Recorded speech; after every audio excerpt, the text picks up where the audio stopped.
चला चला हो चला चला चला चला हो चला चला।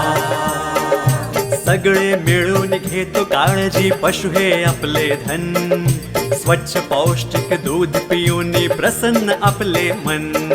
चला चला हो चला चला चला चला हो चला चला। सहकार्याने घडवून आणू सर्वांचे उद्धार, पशु निरोगी आपण निरोगी सुखी आनंदी परिवार। चला चला हो चला चला चला चला हो चला चला।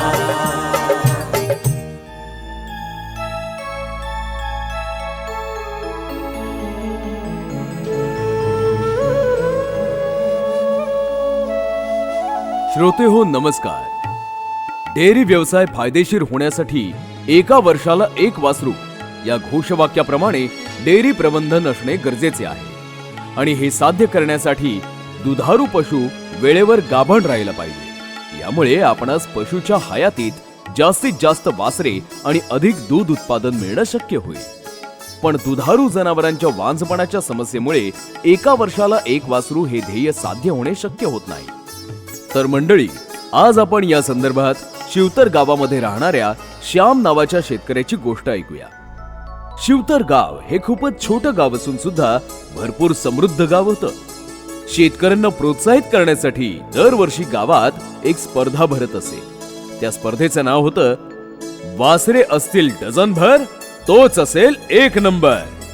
अहो म्हणजे खरंच डझनभर वासरे नाही हो, ते फक्त सगळ्यांना आकर्षित करून जास्तीत जास्त वासरे जन्माला आणण्यासाठी अशी ओळ तयार केली गेली होती।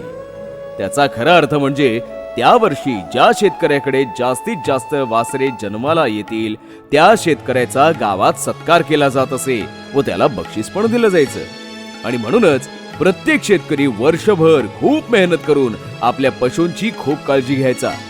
आतापर्यंत 5 वासरांचा रेकॉर्ड होता जो आजवर कोणीही तोडू शकला नाही। दुर्दैवाने श्यामचे आई वडील खूप लवकर मरण पावले। तो त्याच्या म्हाताऱ्या आजीसोबत राहत होता। मित्रांसोबत मजा मस्तीमध्येच त्याला जास्त रस होता। त्यामुळे श्याम खूपच निष्काळजी आणि मस्तीखोर मुलगा बनला। नशिबाने आजोबा आणि बाबा दोघांचे भरपूर पशु त्यांच्याकडे होते, म्हणून दुधाची कमी कधीच भासली नाही आणि त्यातून उत्पन्न पण बऱ्यापैकी मिळत होतं। श्यामला पशूंचं ज्ञान अजिबात नव्हतं आणि खास आवड पण अशी नव्हतीच। आजीने त्याचं लग्न लावून दिलं। काही वर्षांनी आजी पण वारली। श्यामकडे गाई म्हशी तर बऱ्याच होत्या, त्यांना कधी वासरू झालं नाही म्हणून तो त्यांना विकून त्यांच्या जागी दुसऱ्या गाई म्हशी खरेदी करायचा। गाय म्हैस दुधात आटल्या की तो हे काम करायचा। श्यामकडे वासरं नसल्या कारणाने त्यानं स्पर्धेत कधीच भाग घेतला नाही। काही वर्षांनी श्यामचे सगळे मित्र स्पर्धेत भाग घेऊ लागले आणि त्यांचा सत्कार होऊ लागला। सुरुवातीला त्याला काही वाटलं नाही, पण जसजसं त्याच्या मित्रांचा सत्कार होऊ लागला तसं त्याला सुद्धा वाटू लागलं की त्याचा सुद्धा सत्कार व्हावा, कारण संपूर्ण गावात फक्त श्यामचा सत्कार झाला नव्हता। स्पर्धा जवळ आली की श्यामला खूप लाज वाटायची। तो घराबाहेर निघाला की काही लोक त्याला टोमणा मारायचे। श्यामला खूप वाईट वाटायचं, पण दुर्लक्ष करून तो तिथून निघून जायचा। थंडीचे दिवस सुरू झाले आणि दरवर्षीप्रमाणे आज शिवतर गावात स्पर्धेचा निकाल होता। सगळे शेतकरी नाक्यावर गप्पा मारत उभे होते। तेव्हा श्याम कामानिमित्त तिथून जात होता।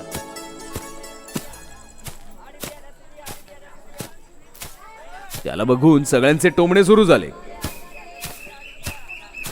काय रे श्याम, इतक्या वेगाने कुठे पळतोयस? आणि किती पण वेगाने पळालास ना तरी तू कोणती पण स्पर्धा कधीच जिंकणार नाहीस। अरे याला तरी हे पण माहित नाही की वासराचा किती फायदा होतो व्यवसायात। हो तर नशिबाने इतके पशु आहेत पण त्यांची काळजी अजिबात नाही त्याला। नुसतं दिवसभर टवाळक्या करत असतो।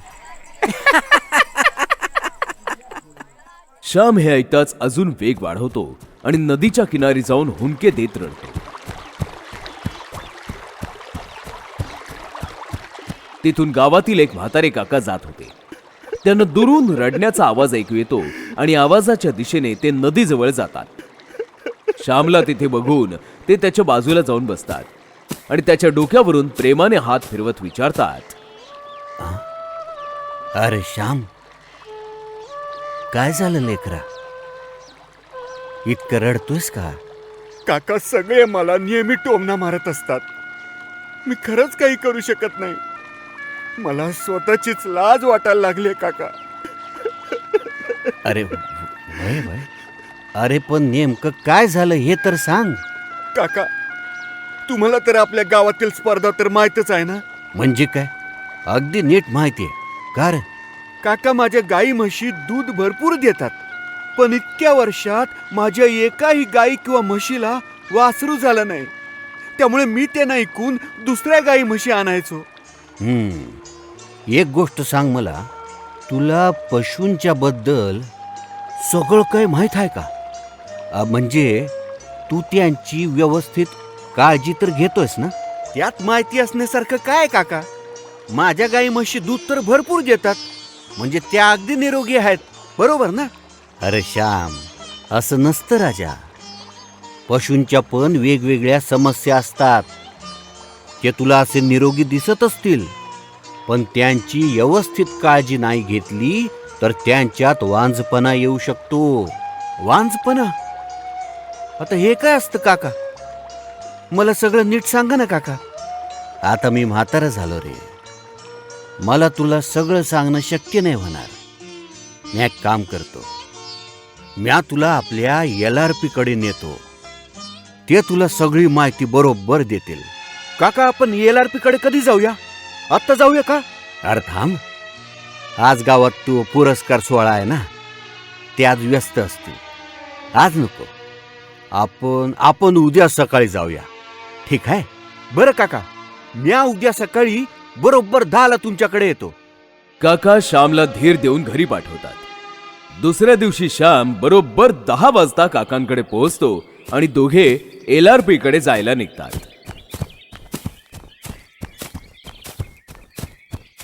LRP कार्यालयात काम करत असतात. काका दार ठोठावतात. काका, या ना आत, बसा. आज किती वर्षांनी तुमचं येणं झालं. काय घेणार, चहा की लिंबू पाणी? हो, काही नको, खरंच नको, धन्यवाद. घरूनच सगळं घेऊन आलंय. बर, मग आज कसं काय येणं झालं काका? बरं, हा श्याम. नमस्कार साहेब.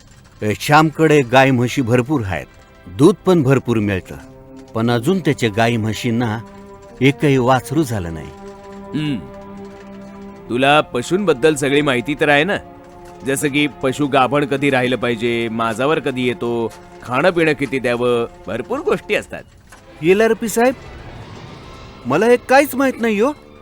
म्या तर फक्त त्यांना चारा देतो. अरे श्याम, तुझ्या वयाची मुलं तर किती हुशार झालीत आता, पण तुला कसं काहीच माहित नाही? LRP, मी कधी ह्यात रसच नाही घेतला हो. पण आता मला खरंच सगळं व्यवस्थित समजून शिकायचं आहे. मला पण पुरस्कार मिळवायचा आहे. अच्छा, तर हे सगळं पुरस्कारासाठी? तर नाही, असं नाही साहेब. मला मनापासून सगळं व्यवस्थित समजून डेअरी व्यवसायात मोठं नाव करायचं आहे. ठीक आहे श्याम, काळजी करू नकोस, मी तुला सगळं सांगतो. काका, तुम्ही निघालात तरी चालेल. आता श्यामची जबाबदारी माझी. तुमचे खूप खूप आभार. येतो म्या. असं बोलून काका निघतात आणि LRP श्यामला सगळं सविस्तर सांगू लागतात. तर श्याम, डेअरी व्यवसाय फायदेशीर होण्यासाठी 1 वर्षाला 1 वासरू या घोषवाक्याप्रमाणे डेअरी प्रबंधन असणे गरजेचे आहे. आणि हे साध्य करण्यासाठी दुधारू पशु विण्याच्या 60 ते 90 दिवसांमध्ये परत गाभण राहायला पाहिजे. यामुळे आपणास पशुच्या हयातीत जास्तीत जास्त वासरे आणि अधिक दूध उत्पादन मिळू शकतं. दुधारू जनावरांच्या वांझपणाच्या समस्येमुळे 1 वर्षाला 1 वासरू हे ध्येय साध्य होणे शक्य होत नाही. वर्तमान परिस्थितीमध्ये 2 वेतांमधील अंतर हे जवळपास 15 ते 16 महिन्याचं आहे. हे वरील नमूद केलेले ध्येय साध्य करण्यासाठी वांझपणाचे वेळीच निदान आणि उपचार करणे गरजेचे आहे. सर्वसाधारणपणे पशुमधील वांझपणाचे 2 वर्गात वर्गीकरण करता येईल. 1 अस्थायी वांझपण किंवा व्यंधत्व आणि 2 स्थायी वांझपण किंवा व्यंधत्व. अस्थायी वांझपणा म्हणजे नेमकं काय हो? गायी आणि म्हशीमध्ये या प्रकारची वांझपणाची समस्या ही प्रामुख्याने निदर्शनास येते. वेळीच खबरदारी घेऊन या समस्येचं निदान आणि उपचार करता येऊ शकतात. ही समस्या प्रामुख्याने पशु आहार आणि हार्मोन्सची कमतरता, वेळेवर माज न ओळखणे आणि गर्भाशयाशी निगडीत इतर संसर्गजन्य रोग यामुळे होऊ शकतं. अस्थायी स्वरूपाचा वांझपणा हा प्रमुखपणे 4 कारणांमुळे होऊ शकतो. नंबर 1 परत परत माजावर येणे म्हणजेच रिपीट ब्रीडिंग. या प्रकारामध्ये पशु ठराविक अंतराने परत परत माजावर येतो. कमीत कमी 3 वेळेस कृत्रिम रेतन करूनही जर पशु गाभण होत नसेल तर याला आपण रिपीट ब्रीडिंग असं म्हणू शकतो. यामध्ये पशु नियमितपणे 18 ते 22 दिवसांच्या अंतराने माजावर येतो. इतर कोणतीही बाह्य लक्षणं दिसत नाही. जास्त प्रमाणात दूध देणाऱ्या पशुमध्ये ही समस्या अधिक प्रमाणात दिसून येते. या समस्येची बरीच कारणं असल्यामुळे याचं वेळीच निदान आणि उपचार करणं हा पशुवैद्यक आणि शेतकऱ्यासमोरील जटिल प्रश्न आहे. आता मी तुला रिपीट ब्रीडिंगची काही कारणं सांगतो. पशूंच्या पोषणातील काही त्रुटी, मुख्यतः अधिक दुधारू पशूंमध्ये असंतुलित आहार दिल्याने ऊर्जा, प्रथिनं, खनिज आणि जीवनसत्व यासारख्या पोषक तत्वांचा अभाव होतो. पशुमध्ये गर्भधारणेचे प्रमाण कमी होण्यास जबाबदार असण्याचं हे कारण आहे. आहारात प्रथिनं ही आवश्यक आहेत. त्यांच्या कमतरतेमुळे हार्मोन्सच्या प्रमाणावर फरक पडतो आणि त्यामुळे अशी समस्या उद्भवू शकते. ऊर्जा, कॅल्शियम आणि फॉस्फरस गर्भाशयाची तीव्रता टिकवून ठेवण्यात महत्त्वपूर्ण भूमिका बजावतात. याच्या कमतरतेमुळे गर्भाशयाच्या स्नायूंचं संकुचन कमी होतं. शुक्राणू आणि बीजांड यांची एकमेकांच्या दिशेने होणारी हालचाल कमी होते आणि गर्भधारणा अपयशी ठरते. हार्मोनचं असंतुलन किंवा कमतरता यामुळे स्त्री बीजांड बाहेर येण्याच्या प्रक्रियेस विलंब होतो. गर्भाशयात गर्भ स्थिर राहण्याच्या प्रक्रियेवर परिणाम तर होतोच, शिवाय स्त्री बीजांडाचं रोपण आणि पोषणावरही फरक पडतो. उन्हाळ्याच्या दिवसात तापमान जास्त असल्याने कृत्रिम रेतन करण्यादरम्यान आणि नंतर होणाऱ्या पुनरुत्पादन प्रक्रियेवर परिणाम होतो. विशेषतः बीज रोपणाच्या प्रक्रियेत अडथळा येतो. कृत्रिम रेतन तंत्राची योग्य मानक कार्यप्रणालीच अनुसरण न करता कृत्रिम रेतन केल्यास पशु पुन्हा माजावर येण्याची शक्यता वाढते. गर्भधारणेचा दर चांगला मिळवण्यासाठी कृत्रिम रेतन करण्यादरम्यान स्वच्छता, गोठीत वीर्यमात्रेची कांडी गरम पाण्यात बुडवून द्रवरूपात करण्याची प्रक्रिया म्हणजेच थॉईंग आणि द्रवरूपात झालेली वीर्यमात्रेची कांडी हाताळणे यांचे अचूक पालन करणे अनिवार्य आहे. माजाच्या अयोग्य वेळी, खूप लवकर किंवा उशिरा कृत्रिम रेतन केल्याने गर्भधारणा अपयशी ठरू शकते. आता ह्याच्यावर नियंत्रण आणि उपाय ह्याबद्दल मी तुला सविस्तरपणे सांगतो. 3 वेळा कृत्रिम रेतन केल्यानंतरही गायी गाभण राहिल्या नाहीत तर पशुवैद्यकाचा सल्ला घ्यावा. पशु आहार प्रबंधन म्हणजेच गायीची प्रजनन क्षमता सुधारण्यासाठी आहार व्यवस्थापन अत्यंत महत्वाचे आहे. दुधारू पशुला आपण दररोज खनिज मिश्रणासह दर्जेदार खाद्य, पुरेसा हिरवा चारा, सुका चारा पुरवून आहार द्यावा. पौष्टिकतेची काळजी घेण्यासाठी पशु आहार संतुलित केला पाहिजे. जर पुरेसा हिरवा चारा उपलब्ध नसेल तर जनावरांच्या आहारात विटॅमिन ए, D3 आणि ई समाविष्ट करा. इष्टतम प्रजनन क्षमतेसाठी विटॅमिन ए 44,000 ते 1,00,000 IU प्रति दिवस, विटॅमिन D3 12,000 ते 25,000 IU प्रति दिवस आणि विटॅमिन ई 1,000 ते 5,000 IU प्रति दिवसाची आवश्यकता आहे. जास्त दूध देणाऱ्या पशूंमध्ये प्रोटीनची कमतरता भरून काढण्यासाठी बायपास प्रोटीन फीड वापरण्याचा सल्ला द्यावा. जनावरांची ऊर्जेची आवश्यकता चांगल्या प्रतीच्या संतुलित आहारातून हिरवा चारा, आहारात मर्यादित प्रमाणात धान्य एकत्रित करून आणि दररोज 150 ते 200 ग्रॅम बायपास फॅट पुरवून करता येते.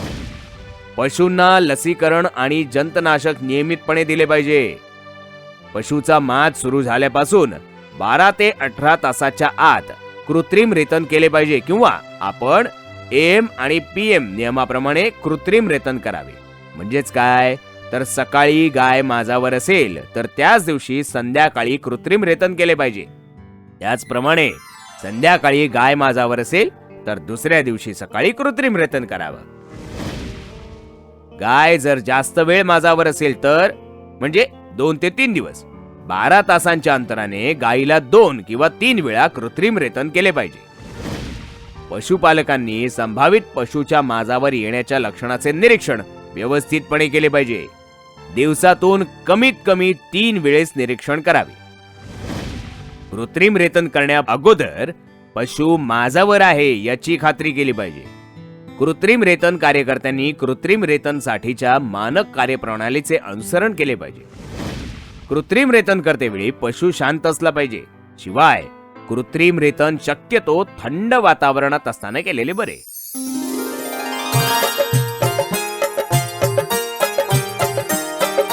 चला चला हो चला चला चला चला हो चला चला. सगळे मिळून घेतो काळजी, पशु हे आपले धन. स्वच्छ पौष्टिक दूध पिऊन प्रसन्न आपले मन. चला चला हो चला चला चला चला हो चला चला. सहकार्याने घडवून आणू सर्वांचे उद्धार. पशु निरोगी आपण निरोगी सुखी आनंदी परिवार. चला चला हो चला चला चला चला हो चला चला. नंबर 2, आता समजून घेऊया माझावर न येणे म्हणजे काय. गाभण नसलेले सर्व पशु हे दर 18 ते 21 दिवसांनी एकदा माझावर येतात आणि माझाची सर्व लक्षणं दाखवतात. काही विशिष्ट परिस्थितींमध्ये गाय किंवा म्हशी दीर्घ काळापर्यंत माज दाखवण्यास अपयशी ठरतात. त्याला अनिस्ट्रेस असं म्हणतात. सर्वसाधारणपणे म्हशींमध्ये व्यंधत्वाचे सर्वात सामान्य कारण आहे, ज्यामुळे 2 वेतांमधील अंतर वाढते. दुधाचे कुल उत्पादन कमी राहते आणि आयुष्यात एकूण कमी वासरे मिळतात. पशु माझावर न येण्याची प्रमुख कारणे आता मी तुला सांगतो. पशु माझावर न येण्याचे प्रमुख कारण म्हणजे असंतुलित पशु आहार, ज्यामध्ये ऊर्जा, प्रथिन, खनिज आणि जीवनसत्वाचं प्रमाण कमी असणं हे आहे. जास्त दूध देणारे पशु आणि कालवडीमध्ये पुरेशा ऊर्जेची पूर्तता न झाल्यामुळे त्यांच्यात माझाची लक्षणं दिसून येत नाहीत. अंडाशयाच्या सक्रियतेसाठी प्रथिन आणि ऊर्जा यांची आवश्यकता असते. याचं प्रमाण कमी झाल्याने पशु वेळेत माझावर येत नाही किंवा तशी लक्षणं दाखवत नाही. याबरोबरच पशुला माझावर येण्यासाठी कॅल्शियम, कॉपर, झिंक या खनिजाची आणि ए, डी व ई या जीवनसत्वाची गरज असते. याची शरीरात योग्य प्रमाणात पूर्ती न झाल्यामुळे पशु माझावर येत नाही. मुकामाज किंवा माझाची लक्षणे दिसून न येणे, या प्रकारामध्ये पशु नियमित अंतराने माझावर येत असतो पण त्याची लक्षणं दिसून येत नाहीत. या प्रकारचा मुकामाज बहुधा म्हशींमध्ये उन्हाळ्यात दिसून येतो. उष्ण वातावरणामुळे अंडाशयाची सक्रियता कमी होऊन माझाची लक्षणं दिसून येत नाहीत. अंडाशयावर गाठ होण्यामुळेही पशु माझावर येत नाही. पशु जर दूध देत असेल आणि त्याचे वासरू जर दूध पित असेल तर पशु माझावर येत नाही किंवा तशी लक्षणं दिसून येत नाहीत. गाभण काळामध्ये व्यवस्थित प्रबंधन नसल्या कारणाने ही समस्या उद्भवू शकते. यावर नियंत्रण आणि उपाय काय करू शकतो साहेब? पशुमधील मुकामाज म्हणजे सायलेंट हीट ओळखण्यासाठी माझावर येण्याच्या लक्षणाचे सकाळ संध्याकाळ निरीक्षण करणे हे अत्यंत महत्वाचे. संतुलित आहार देणे गरजेचे आहे, जेणेकरून प्रजननासाठी आवश्यक असलेल्या कुठल्याही पोषक तत्वाची कमतरता राहणार नाही. जास्त दूध देणाऱ्या पशूंमध्ये ऊर्जेची आणि प्रथिनांची कमतरता राहणार नाही याची दक्षता घेतली पाहिजे. यासाठी प्रतिदिन 150 ते 200 ग्रॅम बायपास फॅट व बायपास प्रथिने पहिले 3 महिने देणे गरजेचे. यासोबतच प्रजननासाठी आवश्यक खनिज तत्वाची म्हणजेच कॉपर, झिंक, मँगनीज आणि जीवनसत्व ए, डी, ई यांची अतिरिक्त पूर्तता करणे गरजेचे. पशूंना नियमित अंतराने कृमीनाशक म्हणजेच जंतनाशक यांचा खुराक दिला पाहिजे. पशूंसाठी योग्य हवेशीर गोठा असला पाहिजे. पशूंना अति उष्णतेचा त्रास होऊ नये याची दक्षता घेतली पाहिजे. नंबर 3, अंडाशयावर गाठ म्हणजेच ओव्हरियन सिस्ट होऊ शकतो. अंडाशयावर गाठ ओव्हरियन सिस्ट होणे ही दुधारू पशूमधील सामान्य समस्या आहे, ज्यामुळे विशेषतः संकरित पशूमध्ये वांझपणा निदर्शनास येतो. सिस्ट हे फॉलिक्युलर व लुटियल या 2 प्रकारचे असू शकते. हार्मोन्सची कमतरता हे याचे मुख्य कारण आहे. यासाठी हे सगळी कारणं जबाबदार असू शकतात, जसं की हा प्रकार जास्त दूध देणाऱ्या पशूमध्ये वेताच्या सुरुवातीच्या काळात ऊर्जेच्या अति कमतरतेमुळे निदर्शनास येतो. चयापचयाशी संबंधित रोग, अनुवंशिक रोग, गर्भाशय रोग आणि आहारात प्रथिनाचे जास्त प्रमाण हे यासाठी कारणीभूत असू शकते. याचा प्रादुर्भाव हा बंदिस्त गोठा पद्धतीमधील पशूमध्ये जरुरी पोषक तत्वाअभावी अधिक प्रमाणात दिसून येतो. मग याची लक्षणे कशी काय ओळखायची साहेब? 2 माजामधील अनियमितता किंवा माजाची लक्षणे जास्त कालावधीपर्यंत दिसून येतात. योनी मार्गातून होणारा स्राव सतत आणि जास्त प्रमाणात होतो. पशु जास्त अस्वस्थ आणि आक्रमक होतो. इतर पशूवर चढण्याचा प्रयत्न करतो. काही पशूमध्ये योनी मार्ग बाहेर पडतो. शेपटीच्या वरच्या भागावर उंचवटा दिसून येतो आणि त्याची शरीर रचना वळूसारखी दिसू लागते. जर वेळीच निदान आणि उपचार केला तर पशु बरा होण्याची शक्यता जास्त असते आणि लवकर निदान व उपचार केला नाही तर शक्यता कमी होते. तर आता ऐकूया यावर उपचार काय करतात. आपल्या पशुमध्ये असे लक्षण दिसून आल्यास लवकरात लवकर पशुवैद्यकाचा सल्ला घेऊन उपचार करावा. पशुला संतुलित आहार द्यावा, जेणेकरून सर्व आवश्यक ऊर्जा व पोषक तत्वांची पूर्तता होईल. नंबर 4, आता मी तुला गर्भाशय दाह म्हणजेच एंडोमेट्रिटिस बद्दल सांगतो. गर्भाशयात जीवाणूचे संक्रमण झाल्यामुळे अशा प्रकारचा गर्भाशय दाह होतो. यामुळे गर्भधारणा होणे शक्य होत नाही आणि पशु परत परत माजावर येतो. बऱ्याच वेळेस पशुच्या योनीतून येणारा स्राव सामान्य असतो. यामुळे हा प्रकार शक्यतो निदर्शनास येत नाही. हे संक्रमण खालील प्रक्रियेमध्ये होऊ शकते. कृत्रिम रेतन करतेवेळी योग्य ती साफसफाई संबंधी दक्षता न घेतल्यामुळे, अडलेले वासरू, डायस्टोशिया काढते वेळी सफाई न ठेवल्यामुळे, हाताने झार किंवा वार बाहेर काढल्यामुळे संसर्ग होऊ शकतो. गर्भाशयाशी निगडीत जीवाणूमुळे संसर्ग होण्याची शक्यता जास्त असते. चयापचयाशी संबंधित रोग, किटोसिस, ऍसिडोसिस, दुग्धज्वर यामुळे गर्भाशयाशी होणाऱ्या संसर्गाची शक्यता वाढते. यावर नियंत्रण आणि काय उपाय आहे का? कृत्रिम रेतन, वासरू अडणे, डिस्टोकिया, झार, वार हाताने ओढून काढणे अशा उपचारावेळी साफसफाईची योग्य ती दक्षता घेतली पाहिजे. शक्यतो झार, वार हाताने ओढून काढू नये. पशुला योग्य प्रकारचा संतुलित आणि पोषक आहार द्यावा, जेणेकरून त्यास चयापचयाशी संबंधित रोग होणार नाही. वेळीच पशुवैद्यकाचा सल्ला घेऊन उपचार करावा. मला स्थायी वांझपणाबद्दल पण सांगा ना. या प्रकारचे व्यंधत्व 5 ते 10% पशूंमध्ये आढळून येते. असे पशु की ज्यांच्यामध्ये याचा प्रादुर्भाव आहे त्याचे वेळीच निदान करून त्यांचा योग्य प्रकारे निपटारा करावा. या प्रकारचे व्यंधत्व खालील परिस्थितीत निदर्शनास येते. नर आणि मादा ही जुळी वासरे असल्यास त्यामधील मादा वासरामध्ये असे जन्मजात व्यंधत्व असते. याला फ्रीमार्टिन असे म्हटले जाते. अंडाशयाची म्हणजेच ओव्हरीची पूर्ण वाढ न झाल्यामुळे व्यंधत्व येऊ शकते. अंडवाहिनी मार्ग म्हणजेच ओव्हिडक्ट बंद होणे हेही एक कारण होऊ शकते.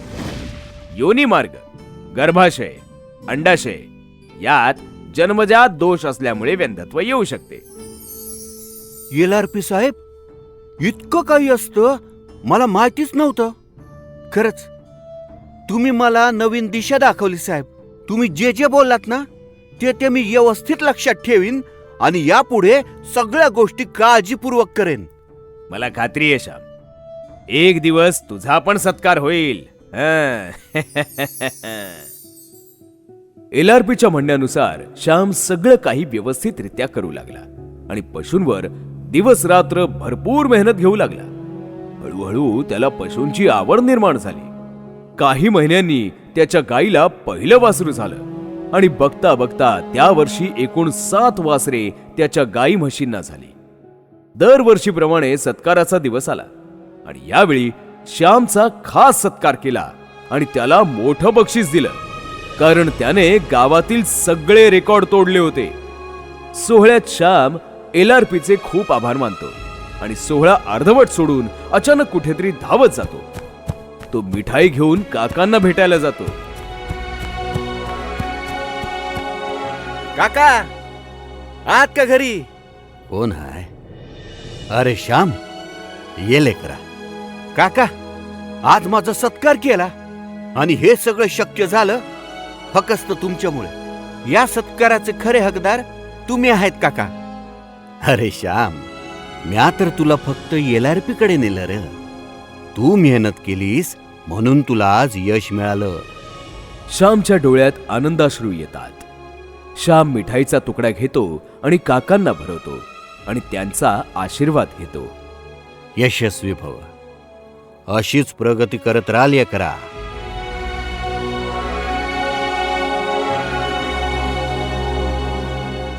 पुढल्या भागात ऐकूया शिळे गावातील शेतकऱ्यांची गोष्ट. शिळे गावातील शेतकऱ्यांचा मुख्य व्यवसाय हा दुग्ध व्यवसाय होता. गावातील सगळं दूध एक मोठी कंपनी दररोज विकत घेत असे. शेतकऱ्यांनी दुसऱ्या गावातून काही विदेशी गायी विकत घेतल्या. सगळं खूप छान चाललं होतं, कारण आता त्यांना जास्त दूधही मिळत होतं आणि फायदाही चांगला होत होता. पण काही दिवसांनी असा एक फोन कॉल आला की सगळ्या शेतकऱ्यांची झोपच उडाली. तर मंडळी, पुढल्या भागात ऐकूया की नेमकं घडलं तरी काय.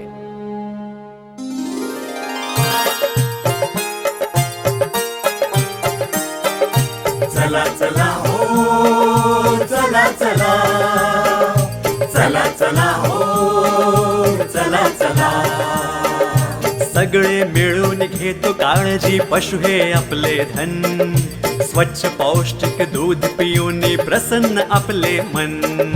चला चला हो चला चला चला चला हो चला चला.